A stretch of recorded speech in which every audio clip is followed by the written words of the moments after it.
Hello, everyone. Welcome to Learn to Listen. Today we are joined by Cory. Thank you so much for being here. I'm so excited to have you on.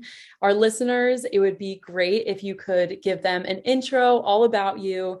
And I just want to preface it with saying your energy is incredible. So I'm so happy and I really appreciate you being here. Well, thank you for having me. First and foremost, I'm stoked to be here and I appreciate the compliment too. So I'm just receiving that. I always I don't want to say I hesitate with intros because a lot of what I've spent the past few years deconstructing was who I am as a person. What is my identity? What's the value I bring to this world? So I always struggle to put it into just one or two words or a label or just be like, I'm a coach, I'm a podcaster. Yes, I do those things, but that's not who I am. So I would say to answer your question at my core, I'm a conscious connector. I'm a creator. I love bringing people together and I love alliteration, hence Cory Camp and all the C words that I just threw out there. And that shows up through a ton of different things, mainly through my main venture right now, which is Forever Athlete, the company that I founded, the book that I just wrote, the podcast that I host, the coaching that I do, and the events that I throw. So it's very intentional that's how I want to be and who I am. And then I just express that in some different ways throughout my life. Yeah, that's so beautiful. I love that perspective, and I really appreciate you being willing to share about that. Because I think I fall into the trap of like, oh, intro, like how the hell do I summarize everything I've done? And I don't think it's I think a lot of people try to do that and it's like something that will stress you out of like Mhm. trying to capitalize like who you are as a person and like your elevator pitch. And it's so hard to really capitalize on that. So we're like 30 seconds in and I'm already going to take that with me. So thanks.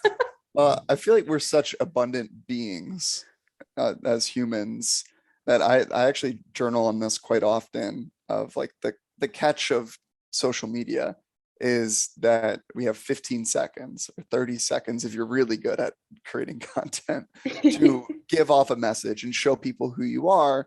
But even that is just quite literally trying to fit you in this box of a profile grid, or maybe it's a rectangle if you're on TikTok, whatever it looks like. But we're so much more than that. So how could we ever take our entire entity and our entire message and who we are and what we bring to this world and put it into 15 seconds? You can't. So you might as well have fun with the 15 seconds or 7 seconds, whatever it is that you're creating. That's how I look at it. But Mhm. that's also something that's top of mind for me as well, is I want to live life outside of this box that society and social media is always constantly trying to put us in. Even like your bio, just Mhm. putting that in. I had a business coach 2 years ago that was like, your bio has to be exactly what you do. I was like, this is the hardest exercise I've ever done in my life. You're like, this is the challenge. This is the one. This is the one that stops me in my tracks and I like cannot Yep. move forward from. Shut down. No, Yeah. game over. That's no, I have you like LinkedIn. I feel like I've seen it more of like people being like energizer or like coffee enthusiast or something that's a little bit more to your personality. And I feel like that really hasn't made the transition into other social medias, like maybe LinkedIn a little bit. But it is interesting. Like you get, I don't know, whatever it is, like 50 or Mhm. like 150 characters to just like define what you do. And it's so, yeah, it is so difficult to like think outside of the box because you're trying to like distinguish yourself as being unique, but then you're also trying to put yourself in these categories that you think the people that are going to find your profile are going to resonate with. So it's like a weird dichotomy within it. 1,000%. I mean, I need people to land on my page and very quickly understand what I'm about, what Forever Athlete is about, and what I do and all like the services that I offer as a lifestyle performance coach. And what does that even mean oftentimes? But I'm like, that's the easiest way to put it because I focus a lot on I'm a firm believer that two things scale for us as human beings when we're faced with stressful situations. You have our psychology, the way that our brain thinks, and then we have our physiology, the way that our body operates.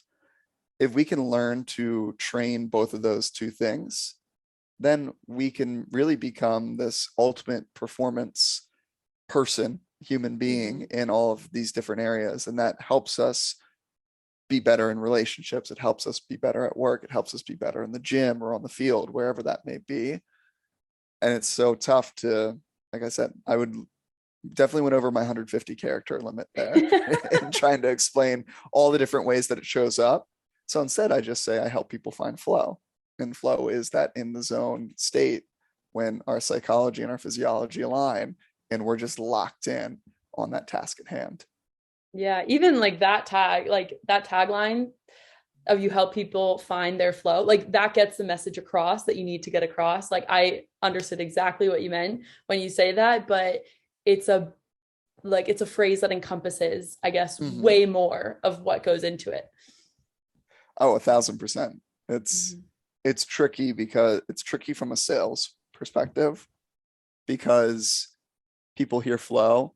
They're like, okay, cool. I understand what it is, but they don't totally understand where they need it or why they might need it in their life.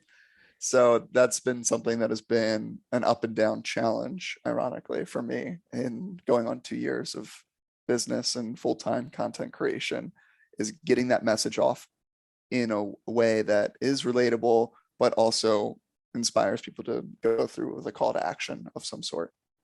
Yeah. So walk me through, because I wanted to talk about the content creation. Yeah. And you have your own business. So like, where did you get started with that? And then like, how did you, I guess, create your tagline? Like you mentioned the sales, like aspect of it. How did you find that balance?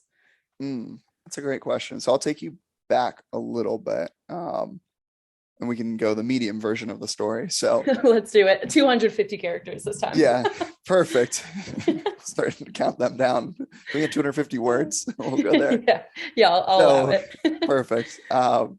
So a lot of my background for the longest time in my life, I identified as a swimmer. That was who I was. That was where a lot of my value was derived. And that's what I was really, really, really good at until I wasn't anymore, until my college career ended my senior year. Last race was slower than I was my junior year of high school. Felt like my world came crashing down. Backup plan was always to go to physical therapy school. Compound that last race being what it was, 2 weeks later, rejection letter after rejection letter just coming in from every single PT school that I applied for. I can't win. I didn't know which way was up, which way to go. I turned to a lot of different things, alcohol being the main substance that I started to abuse and really, really dive into in hopes to drown out my problems, because I found, well, at least when I have a fifth of alcohol in me, I don't really feel anything. So I don't feel like I'm further from where I want to be. I'm just feeling pretty crappy. Yeah. And I'm going to sit in that, and not the best and healthiest way. So after a little while of doing that, I recognized, okay, well, I can't sit in this forever, right? Unfortunately, the alcohol stuff still lingered for quite some time, but was able to get a sales job. And ironically, I chose that job because it was the highest paying job that I was offered out of school. And I figured, the first metric of success I had was going through with that career path that I had always had planned, and it didn't work out. Then the second metric of success I had was I need to be making money. And I wanted to be the first of my teammates to make six figures. Why? I don't know. But that was just the competitive nature in me. I was like, I can't wait to brag to all my teammates about how good I'm doing. And I'm doing so awesome in my life that I'm making six figures in grad school, and they're doing whatever. And I almost started feeding myself this lie of, well, grad school's stupid anyway. I don't need that. I can go do whatever I want to do without grad school. And it took me a longest time to actually take ownership of my experience, my story, and then make a change for the better. And that started when I left that sales job. I was refinancing mortgages, super sexy job. I tell you, it was incredible. Great. I was on a headset like this all the time, talking with people all over the country.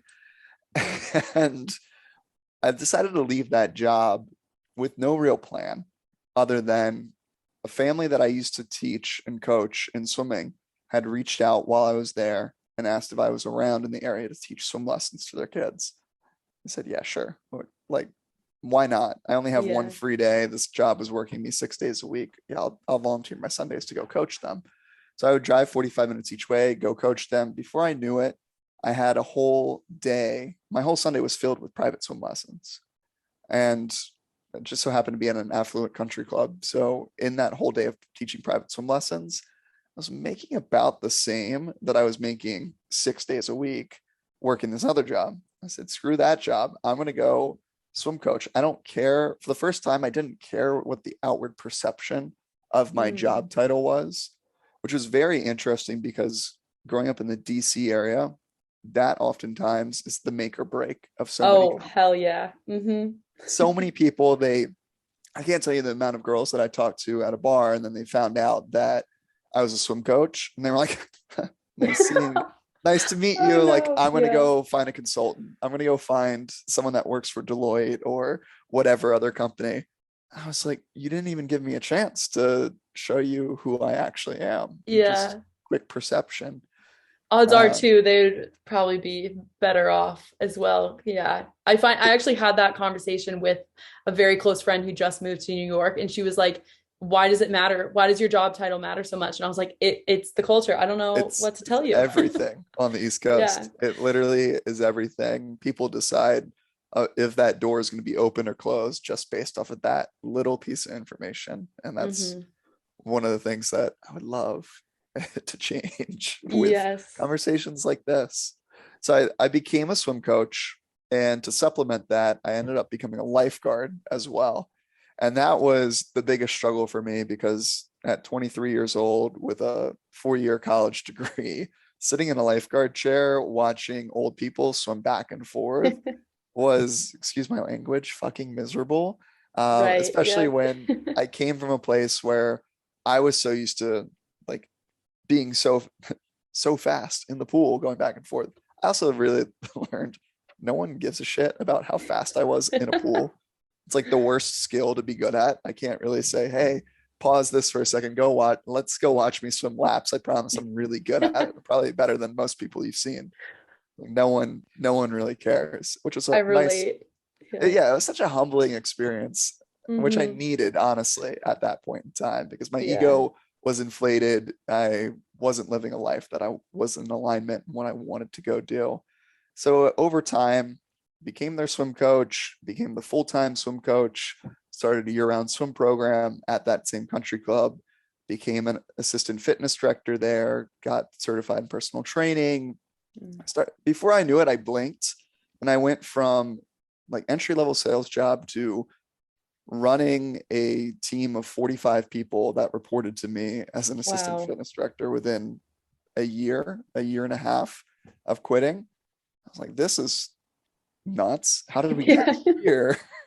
And You're that was like, wait so, a minute. yeah, it was so interesting trying to create buy-in of, I mean, I had employees that were double and triple my age that were reporting into me. And that was an interesting dynamic, but we made it work. And I learned a ton in that process. And then, as most people experienced in 2020, this thing came around and like shut the world down. That finally got me to think of, I want to create something bigger than just fitness and bigger than swimming.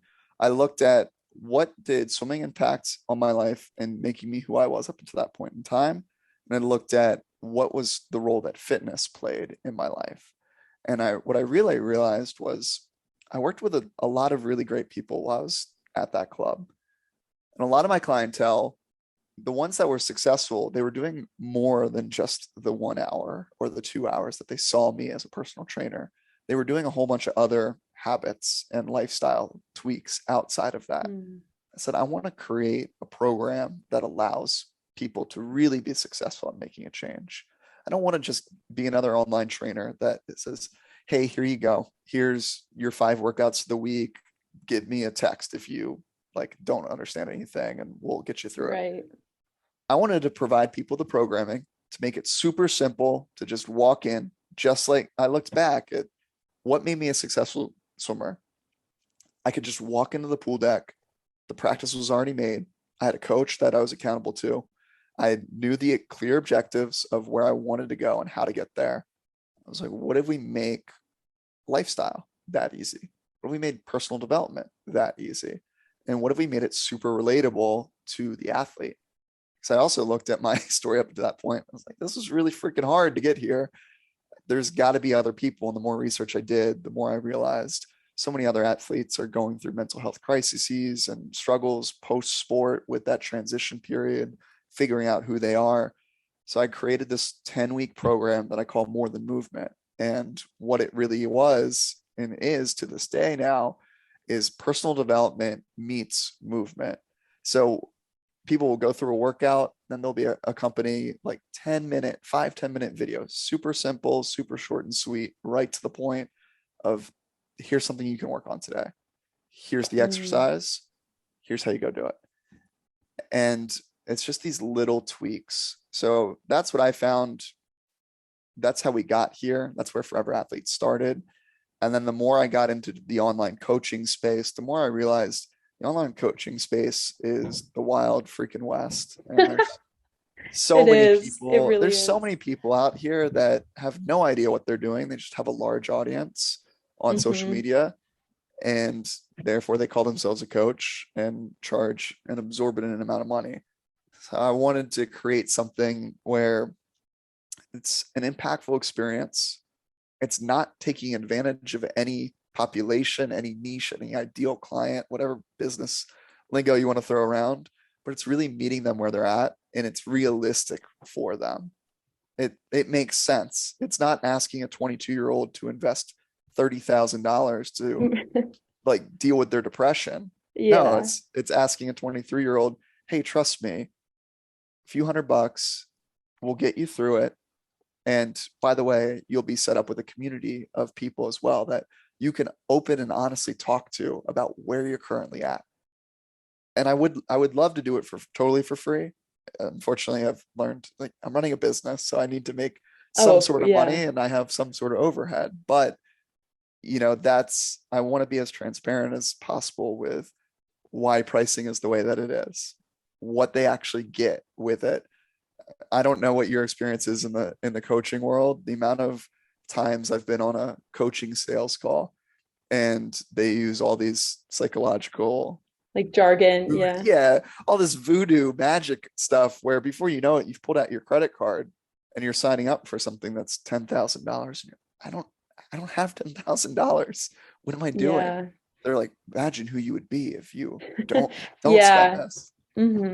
Like, I don't want to be that guy. I don't want sales to me is just an exchange of energy. It should feel totally natural and should flow. I don't want anyone that works with me to ever have buyer's remorse. And that doesn't happen because I don't trick someone into being like, all right, yeah, cool. So pull out that credit card and we're going to do this right now before you talk to your wife or your significant other or whoever, or your parents. Just do it. You won't regret it. That type of thing. So I know we went off a little bit of a tangent there, but that's no, I love it. all over the place. Yeah, no, like, okay, I have to say I admire that transparency because I work for my job currently in marketing, but that's very close to sales. Like I see our sales process, and that transparency, I think, is what is hopefully like the newer wave of sales. And just from what I've seen, it's like you have to be transparent, because the moment that you start relying on like the image or the person that you'll become after this program, that's just like jargon, or that's the image that you're selling instead of like the product or the program. It should speak for itself. And from what I've seen from you and Forever Athlete is that the program speaks for itself. And so I really admire, one, that transparency, and that you're willing to walk me through every single step of the way, because there's so much that I want to dive into with all of that. And so I really liked how you kind of pitched like the physical movement and the personal development, because I think where we meaning the athletic community in any level fall short is recognizing how intricate or how synergistic, how connected like the mind and the body really are. And so I I think, I don't know exactly if it's like the administrative level, the coaching level, the athlete or the athlete level, where there needs to be better connection about the importance of, if your mind is really healthy, you're flourishing in that aspect of your life, you're happy, your mental health is, you're taking care of yourself, your physicality is going to echo that. And in the same way that if you're not taking care of your mind and your mental health, then your physicality, your performance will decrease. And so, like, I've seen that in my personal life. I've seen that with friends, strangers in the athletic community, like experts and influencers, and those who research, these connections. And so, I think when I found you and Forever Athlete, it was that picture, or like that you're painting that connection between the two of them, which I love. Mm. Yeah, it's tough because it's in some ways it's a foreign language, right? It's a foreign concept. That connection isn't at the forefront of everyone's mind. And that's what made me really get attracted to it in the first place. Because I realized personal development in the power and the role that it can play. Like self-help is a phenomenal concept as a whole. Mm-hmm. I also speak on self-help can be bullshit if you don't actually take the help and And put apply action it. behind it and apply it. It's Yeah. easy to get stuck in that hamster wheel of just reading book after book after book and never actually applying. You're just kind of, there's that comfortability in kind of faking yourself out of I'm doing the work, I'm doing the work. No, you're not. You're just reading books and Yeah. you're just consuming more information. More Mm-hmm. information oftentimes isn't the solution. It's taking that action and applying it. So I looked at, okay, I'm starting to understand these concepts. How do I put this in terms that everyone can understand? And when I'm saying everyone, I'm talking about primarily athletic community because that's my quote unquote, I hate using the word target audience because it makes it Like sound, niche. yeah, it's the niche, it's the community Yeah. and the family that I'm trying to build and am Mm-hmm. building in this process. I was like, how do I meet them where they're at? How do we speak to one another? And it's through those analogies that actually makes action and change possible because we're taking these larger concepts. Like I'll use, for example, I was talking with a colleague of mine who is in the space. We're talking about the psychophysiological window of tolerance of stress. If I hopped on A social media mouthful. and I said, "Hey guys, I'm going to teach you today about the psychophysiological window of stress," I would get maybe two views, and they would Mm-hmm. just be the people that were so down that doom scroll that they didn't even realize those were the words that came out of my mouth. Yeah. So Just how by do I, chance, they stumble yeah, upon it. how do I take that concept, which is a totally profound concept? It's life changing if you can understand where your window of tolerance for stress lies from a physical and mental state. There's a sweet spot that we can find, and that's where flow exists. How do we find that sweet spot? I would break it down into much more relatable terms to the athlete. And I'd say, hey, look, how many times have you guys gone to a game and you were playing the number one seed and you're the worst team in the country? You probably struggled to get excited for that game. You knew you were going Yeah. to get your butt kicked, right? Uh-huh. That's what happens when you don't, the level of challenge isn't great enough or is too great for where you're currently at. We got to meet you more where you're at. Otherwise, things go over your head. Mm-hmm. On the flip side, it's like, how many of you guys have played, you've been the number one team and you've played that team that just stinks? You probably are just like, like whatever. This game doesn't really do it for me either. Again, we want to find that sweet spot. So I'm using that same concept that I'm teaching people. I'm using that to find the language of which I want to communicate that to people as well. That's been the biggest game changer for me. My content is when I first started this company, I tried to create content in a way that really showed that I knew more than a lot of other coaches. And that's totally missed the mark because Right. I was making content for other coaches to show Mm. them because I had something that I wanted to prove to them that I belonged in this space in this conversation. where things started to really shift for me as I started to create with the consumer in mind, with the customer in mind. And I didn't give a shit about what my peers thought in the coaching space. Who cares if my content says that I know more than them or don't know more of them? It doesn't matter if I can't talk to the person that I'm trying to talk to. Right. Yeah, you need that like relatable piece in that it won't land with someone if you are so specialized in your language, Yep. the normal person, like the athlete that's never heard of any of this, they're just gonna like, okay, I don't care. Like I don't have the time in my day to like Yeah. look this up, take this like to go out of the app or go out of wherever you're finding the information and look it up because yeah, if the information is right there, that's way easier rather than having to go do it yourself. And this reminds me, so I studied neuroscience in college, and so like this is Yeah. right up my alley. um, and my professors would really be unhappy because I'm blanking on the name, but like the bell curve of where Yep. your like stress, it's something Yeah. I feel like with The an age. inverted U theory of Yeah, yeah. arousal. Yep. Yes, yeah. So I forget who did the research, which um yeah, I'll make sure my professors don't listen to it. But like that, when I saw that in a textbook, it was like one of those moments that just shifted my perspective because I'd been searching for like a reason or an explanation as like why if my like when I'm being coached, especially rowing is a weird sport because it's like Yeah.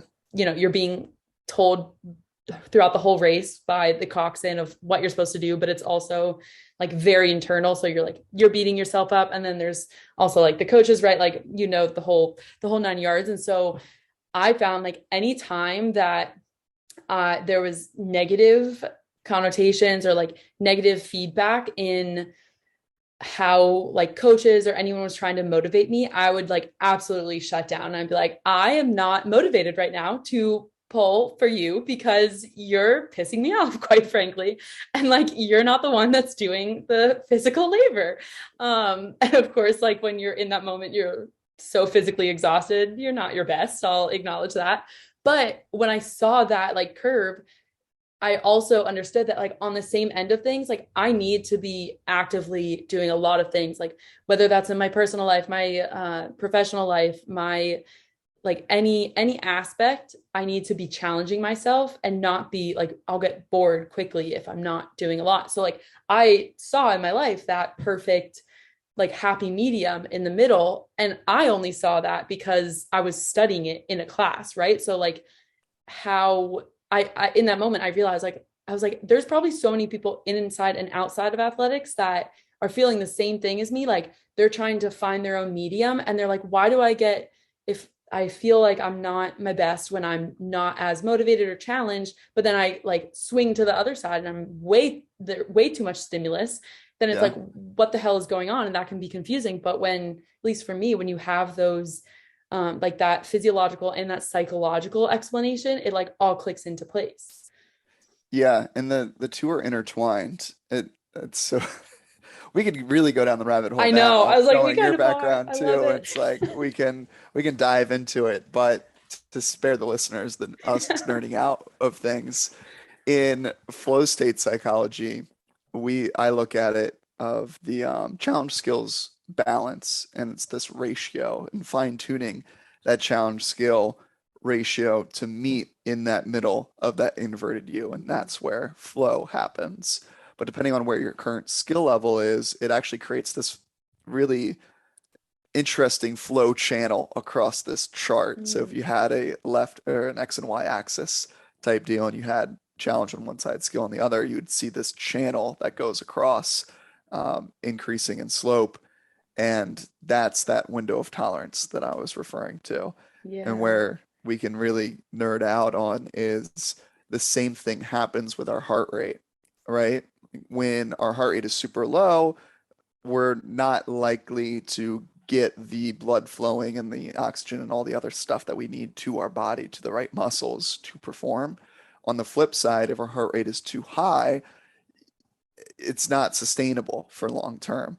a little side note about my backstory is I actually had a heart condition for 2 years of when I was competing. And Wow. what my heart condition was it was called AV node reentry. So I had three Mm. cells on my AV node that would do this really cool thing where they would short circuit back up to my SA node without completing the full circuit, normal circuit of your heart electrical system there.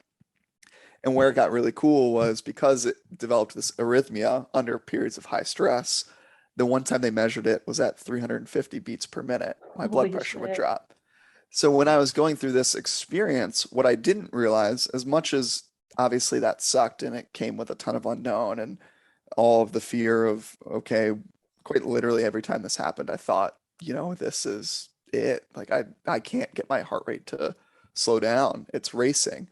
I had to develop these skills and this hyper awareness of what are these external triggers and stressors that are going on in my life? How do I better manage them and be more proactive with it so that then I'm not quite literally putting my life at risk every time I step into the pool deck? And what do I do when I feel them coming on? And that's really that heightened awareness is what now I love to help educate other people on is we can find the things in your life that trigger you one way or the other. Certain things are going to get you super excited, or they might get you too excited. Certain Mm. things might shut you down, like you just said, the negativity and the negative undertones of your coxswain, whoever's leading the Yeah. boat. That's so normal. How do we get proactive with it, though? Like, do we have an open dialogue and conversation with the coach, with the leader of your boat, and say, hey, look, when you do this, I want you to know this is how I typically respond. But would it be possible? Because we're on the same page here. We want to win. Like that's Hmm. pretty That's the clear. goal. Yeah. Like how do we get on the same page? And we can do that, like I said, in so many different environments, not exclusive just to your boat. It's in your relationships at work with your boss. If your boss constantly is doing something that triggers you, going in and having a conversation, be like, hey, if you're open to feedback, when you do X, I respond like Y. What would it look like to we we want to be on the same page. We want to sell more products. We want to have a better marketing campaign. What would it look like to get on the same page? Would that be maybe you speaking your mind every week or every other week? And this true open door policy, that's the cool organizational psychology stuff that I can also dive into and nerd out on. But I'll Yeah, I stop was that gonna tangent say. there. You already know. I was like, we very much could go down organizational psych, sports psych. It's all my I love it so much. But for the sake of that, I will pause myself on that tangent because I want to ask, like, for that hyper awareness of your stressors, I acknowledge like I was the same way. I broke my rib, and that's what Mm, really catalyzed like me being so hyper aware, sometimes to the point where it was damaging of like overthinking. But when I was injured, that's when I really like tuned into, okay, what is my body doing? What is my body feeling? This makes me feel that way, blah, blah, blah, kind of out of necessity because you mhm. needed to, and for you as well. Not to speak for you, but it sounds like it was very similar. And so I hope we get to the point, and it sounds like your program helps athletes do this of you don't need like a catastrophic or an injury or something bad to happen to become aware. Like you can have those steps as long as you're given those tools beforehand to then really be in tune with yourself. And so the question I have for you is, how did you start, like, outside of the physiological, I guess, like, not triggers, but the signs, like, Mm. who were you asking, if anyone, to help you um along that process of you getting to know yourself better? And then, like, if you might not have an answer for this, but like, what were some monumental things that you like took away with you on how to maybe like catch yourself when you're thinking about a certain thing and like really be reflective in those moments? Yeah, great question. I'm going to give a terrible answer. I didn't have anyone to Okay. ask that, or at least I didn't vibe with the people that were in my ear about certain things. Mm-hmm. I'm assuming you're asking primarily more around the heart condition time versus now. It could be either, It could be but either. yes, I originally was. Yeah. Yeah. Yeah. So Yeah. when I was first dealing with this heart condition, the way I found out about it was one Saturday morning, we're doing sprints at the end of practice. And I remember getting up on the blocks to dive in, and we're talking maybe 12-yard sprints. Like they're not far at all. It's Yeah. not even a full length. And you would dive in, swim to the bulkhead, which divides the deep end and the shallow end. And it's kind of like almost walking the plank. You walk the bulkhead to get out. And we were doing this, and I hop up on the block, and I noticed, wow, that's so weird. My heart rate is like racing like crazy right now. I can't seem to catch my breath, but whatever. I just need to go 12 yards. I can do this. So pop in, dive in, get there, go all out for 12 yards, which I learned was not the answer I should have, the thing I should have done there. Yeah. And I get there and I'm like, whoa, I am even more winded. What is going on? This is the first time this has ever I'm ever experiencing like something like this. I felt like I was having a heart attack. And I don't know, I was 17 at the time. So I thought, well, the solution is hop up on the bulkhead, turn to the left, and just walk the 10, 12 feet that I need to walk to get off of the bulkhead and onto the solid ground on the deck. Sure enough, as I'm walking, I start to lose vision, start to lose feeling in my hands and feet. It's like, this is super cool. Let's keep walking, keep walking. Like you just need to go in a straight line. Well, I don't know if you ever tried to walk in a straight line with your eyes closed. It's really So challenging. hard. Yeah. I came this close. I was so close to making it. Last step, left foot goes into the pool. I face plant down onto the Ooh. pool deck. And then I immediately snap back to it. Like nothing happened. And all my teammates, my coaches are looking at her like, dude, are you okay? You just like a nasty spill. So you guys didn't see that? Like I couldn't see anything. I couldn't feel my hands, my feet. This is wild. And they're like, it sounds like you're just exhausted Like, at the end of a 2 hour. It was like a 3 hour practice. And I was like, no, something's not right. Thankfully, my dad was there and he was like, all right, we're going to take you to the hospital. We're going to take you to the ER, run some tests just to make sure everything's fine. And it was so frustrating because they didn't find anything. All my EKGs came back normal, but everything was normal. And I was like, I promise, like something was wrong. Something was weird. yeah. So that sent me down this cycle of starting to go see all of the top specialists in the DC area. I mean, those familiar, like DC area has phenomenal healthcare. I remember going to the first guy I saw was over at GW, and he just looked at me and goes, well, if this only happens when you're swimming, because at this point it now happened like 3 or 4 times. He's like, if this only happens when you're swimming, just stop swimming.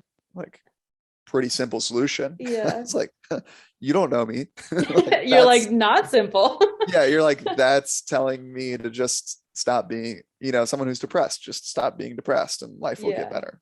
Yeah, that's Duh. not the answer that you can live with. So Yeah. So I was like, all right. And then he's like, or you could take this medication. It will limit your max heart rate. And then you, again, in theory, wouldn't have to worry about it. I was like, I don't like that answer either. And even my mom was like, nope, we're not going. We don't like that guy. We're going to keep exploring. So a lot of it was just became my own trial and error. I, for better or for worse, didn't really trust the specialists because I would go and do these stress tests and I would smash them out of the park.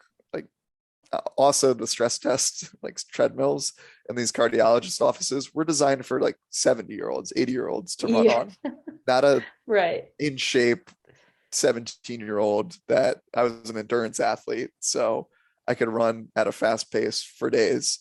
They were like, all right, you're going to break our treadmill. We're going to like have to shut this thing down. We can't this find isn't anything. working. Yeah. But what was interesting, like Whoop didn't exist back then. Heart rate monitors weren't necessarily a thing. I got to go to high school for 30 days with this like pager looking device that was a 24/7 EKG monitor. So I had electrodes on both my chest and my side of my ribs, constantly getting a signal of what's going on with my heart. I look back on it like, man, for someone who I always struggled with confidence outside of the pool, I talk about it with some of my teammates or my old teammates now. I'm like, dude, 17-year-old me, I was the most confident person in the world on the pool deck. Anywhere else, forget about it. I wouldn't dream of talking on a podcast or talking on social media. So for 17-year-old me to go through high school with quite literally wires dangling off of my body the whole day was one of the weirdest experiences of my Mhm. life. I already felt uncomfortable with my own skin. And now I'm like, oh my God, people are going to be staring at me and wondering why there's what does he Wires. have? Yeah. Yeah, what does he have hooked up to him? And I just make up some story. Oh yeah, yeah, I'm like a really good athlete. So Yeah. they're doing some Yeah. tests. Props to you. Right. Yeah. You're like, they have to see why I'm so good. Exactly. You Yeah. spin the story. And so yeah, after a number of years of kind of dealing with that and looking for answers, a lot of it just became I developed this awareness because I had no other choice. I started to notice, oh, when I find out my grandma is diagnosed with cancer, I become way more likely to have a heart episode. So I would just start to track these things. And obviously, you can't get proactive with that, right? You can't call up your grandma and say, hey, grandma, just like don't get that diagnosis or just don't tell me. Yeah. You look for then other ways of, okay, well, you're going to handle stressors. How do you handle it? What are some other outlets that I can start to create? And it wasn't, honestly, I did a terrible job of creating other outlets outside of swimming until swimming was done. But that was eventually what helped me as I started to realize these things happened. There was also a period, ironically, I talked earlier about alcohol being a substance that I really abused post grad when I was trying to solve and find answers.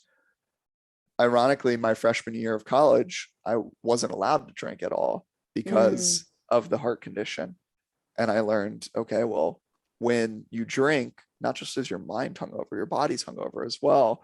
And that would be a trigger for me in being more likely to experience a heart episode. So I cut that out, which made it a little bit easier for me to then cut it out a year and a half ago when I decided, I'm kind of done with this. I just want to, I'm sober curious. I'm going to go sober for 30 days and just see what happens. And then here we are a little over a year and a half later. It's like, okay, cool. Like we're just going to keep seeing what happens day by day at this point. So I think I answered your question there. I know I went down some rabbit holes and told some stories, but yeah, I love it. that's You where it did. started. Yes. Yeah. Yeah. My original question was all about how like you find that hyper awareness like in yourself. So you did. And I love the stories along the way as well. Um, you had said too, like well, first let me pause and share. I love that you're so vulnerable about your not mechanism, your, I guess, willingness to lean on alcohol for like that numbness or that I guess that like wall, that barrier. Because I Mhm. think, and it's interesting that you said this is, you'll see like the love of psychology comes out in that where I'm like, I wonder because if you couldn't drink, like you were denied that, if you were then like swinging the other way and like being like rebellious or not even rebellious, but like wanting to experiment more with alcohol because now it sounds like you kind of could because freshman year you weren't allowed to drink. Um, because I think that also like just how alcohol is pitched in society. I know for like myself, I like always thought like alcohol is a terrible thing, a bad thing. Like, and then if you start to use it, then you're like, like you start Not to that drink and you're bad. like, this is fun. Yeah, like what's the issue here? But it's a very slippery slope, obviously. And if you have a lot of other stressors and a lot of other things going on, it can just be like, oh, cut loose and relax and like forget maybe about those stressors. And that's easier than confronting them sometimes. So Mhm. I want to pause and say I really appreciate you sharing that because I think it's a very brave thing to do. And I think we just need more of it. So I want to give you that before I pose my next question. I appreciate that. Yeah, of course. And I appreciate you. So I want to make sure that is crystal clear.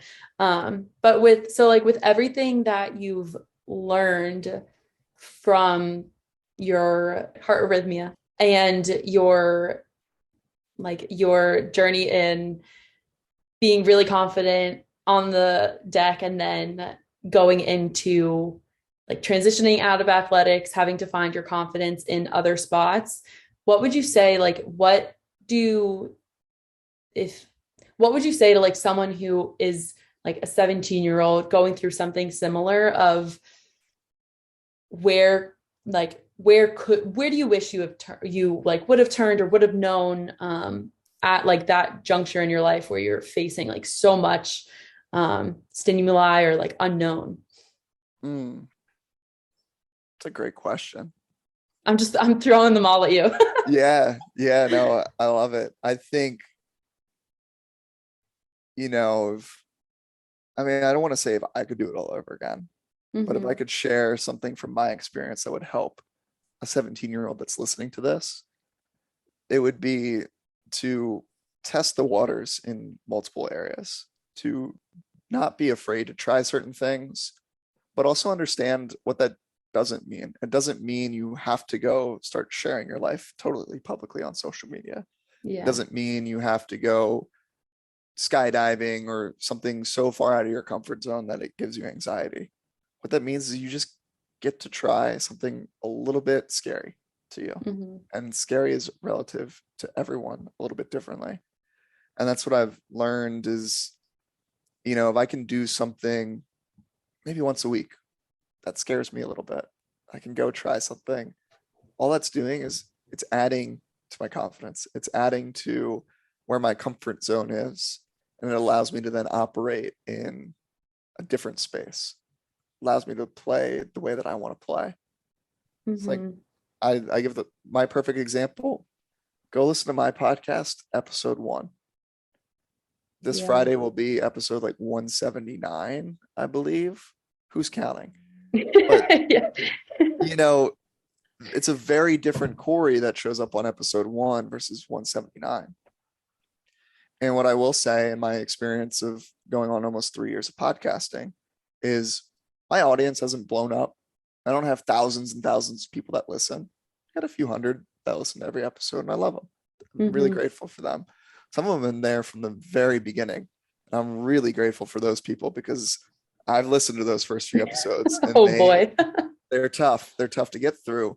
I was stumbling Hmm. through a lot of words. I wasn't confident. I didn't really fully believe that I could be behind a microphone.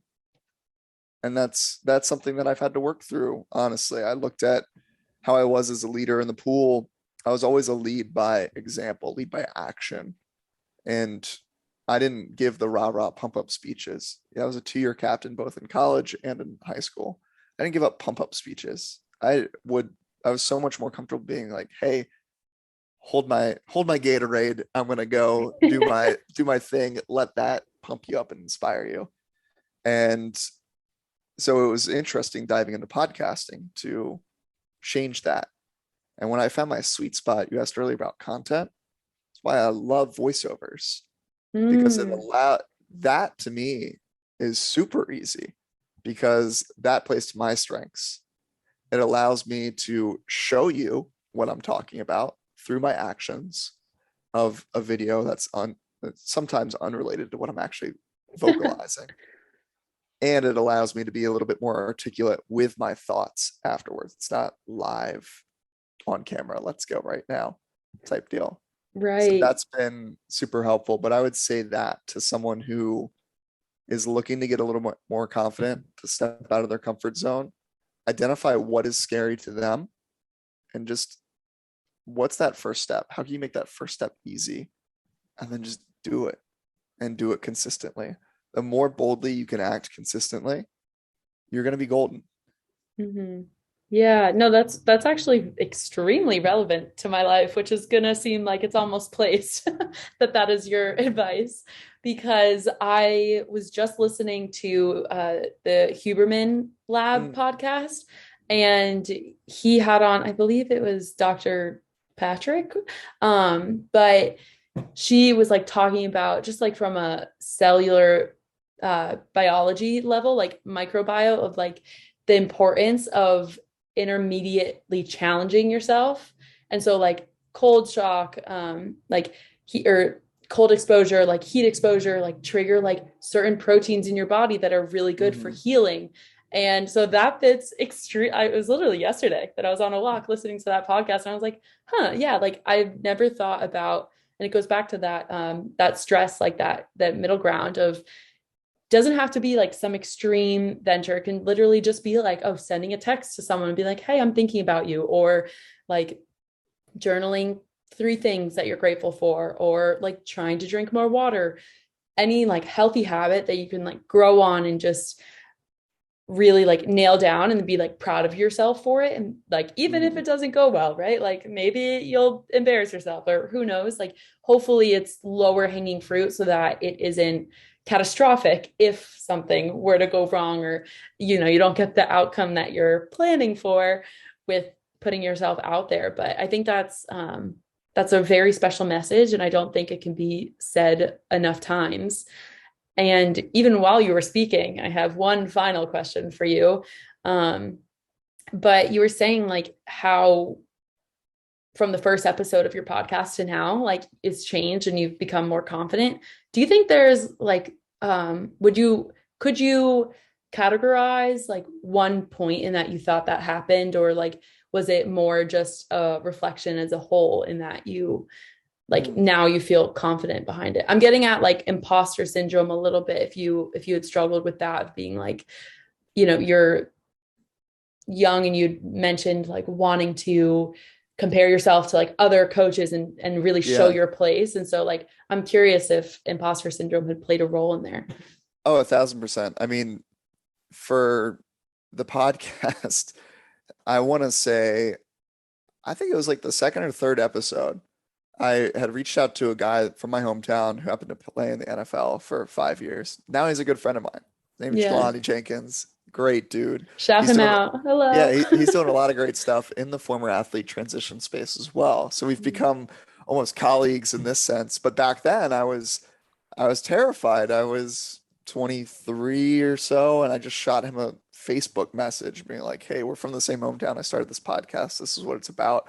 Would you sit down with me? And he said yes. And I was like, oh my God, this just got real. Yeah. Like he said yes. Now what I do, and how do I sit? And it's tough. It's not perfect, right? But when you're sitting down in the chair across from someone that you're a fan of, that you've admired online or in person or whatever, it can be really tough to have just a normal conversation. So what I did in the past was I look back and I'm like, I totally dropped the ball, and I didn't allow for conversation to flow, because I would do all my prep work and I would have all the questions prepped, and I'd say 20 questions. And I want to say it was probably around somewhere in the like episode 50 or so. I think it was episode 50, actually. Dan Churchill, who's a great guy. Um, he came on the show, and we were having so many internet questions or technicality issues that we decided, I was like, for the sake of time, I have to ditch the questions that I had prepped. And I had to Yeah. just meet Dan where he was at. And we just rolled and joked about it of, oh man, internet's crappy. Like, what's going on? And it became a really, really good episode. And then I had another instance where I was just mismanaged my own time. I didn't have time to prep. I just went in blind and was like, we're just going to see where the conversation goes. And Right. the person was like, are you sure? I'm like, yeah, let's do it. And that was where it really changed for me. But I think for me, when I was struggling to identify as a podcaster and really own that role, and I was feeling that imposter syndrome, I coped with that by doing over the top prep work of reading all of the bios and all the different articles and listening to all the other podcasts that person had been on, so that I could ask a new question that they hadn't been asked before. And what I found was, after a while, I was leaning on that preparation and letting my preparation suffocate my actual performance. I was over preparing. Yeah. So once I could really, 50 episodes in was when I really started to feel like, I'm not just another person with a podcast. Like, I'm a podcaster. I'm a good Hmm. host. I'm going to have a great conversation with this person. I could sit down and let the conversation flow. And now I sit down with people. I'm like, they're like, so what do you want to talk about? Or like, any idea of where this is going to go? And I go, wherever you Nope. take it. You're like a host now. You're like a host. We're streamed. They're like, what do you want to talk about? You're like, just let's go. Like, Yeah. I had I had someone the other day, a guest, I won't name them. They were like, can we hop on a pre-production call to get a general idea of like where to go? Oh man. I said, sure. I was like, I don't normally do this, but sure. Because I could then recognize where they were probably at in their guest Hmm. experience on podcasts. And I wanted to meet them where they're at and give them what they needed to be comfortable. I said, yeah, this is kind of a general idea of where I want this to go, but just so you know, this is my host style and it might go totally differently. And I want you to know there's no pressure. It's just you and I, we're having a cup of coffee and someone happens to be tuned in to their headphones listening. Yeah. They're just joining. One thing I always love about saying like podcasting, like whether I'm the listener or the host or guest or anything, is like it's like you're having a conversation, but you're just including other people that aren't physically there with you. If like obviously if you're the listener, you're the one that's not there like physically, but Yeah. yeah, no, I think that's a great point of view. And I like that you kind of walk through like the specific moment where you were kind of forced, it sounds like, to be like, oh, we're just gonna roll with it, right? Like with, I believe you said David, that guess you had of like technical issues, you're just gonna have to roll with the punches, run with them. So yeah, I appreciate you saying that. And it sounds too like, I think in the beginning, I at least relate, and my podcast is a little bit younger than yours since you're 3 years in, but haven't even hit episode 50 yet. But I can even just see like the comparison between episode one. Mhm. Like I was kind of the same way, like over preparing or making sure that I have like a vision in my mind. And then now I'm like, okay, I trust myself and the guest that I'm having on the podcast to like carry that conversation. And so, of course, like you have an idea, but I was finding when I was over prepping that I was exhausting myself. And so, what I would do is like, of course, spend all this time into going into the prep and then get to the episode, be like super excited to talk to that person. And then I'd be like, oh my God, now I have to edit the thing. And like, I am not a like production for me, it is literally just my will. Whatever like I say, I'm like, Mhm. yeah, sure, that sounds good. Like I don't have any professional credit in it whatsoever, no experience. And so it's just me, going off of my own opinion, which maybe isn't great. But that being said, I recognize like I would put like so much into it that when it finally came time to publish the episode, it took me so much longer, and it wasn't as efficient as a process because it wasn't as streamlined, and because I already dumped in all this time and I didn't allot it equally to like each stage of the production timeline. So I found like I was really giving like a lot on the front end, but then I wasn't able to keep myself account or hold myself accountable to making sure that I am more consistent rather than like chaotic in where my time went. Yeah.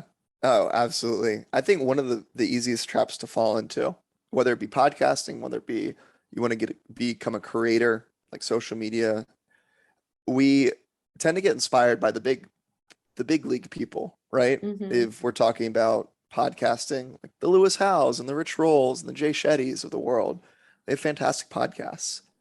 And it can be very dangerous when we're starting off our podcast to think that our episode one will be like the current production level of Rich Yeah. Roll. I mean, even now, I'm still like, man, I view myself on par with them, but I also have to give myself some grace of they have full teams doing their Mm-hmm. podcast production. They got a video guy, they got an audio guy, they got a graphics guy, they got a Social promotion. media. Yeah. Yeah, like they got everything. I don't. It's me. Mm-hmm. It's me right now. So I got to be really protective of where do I want to go. And one of the things that I found, I did this in social media as well when I first started shifting what I use my platform for and sharing.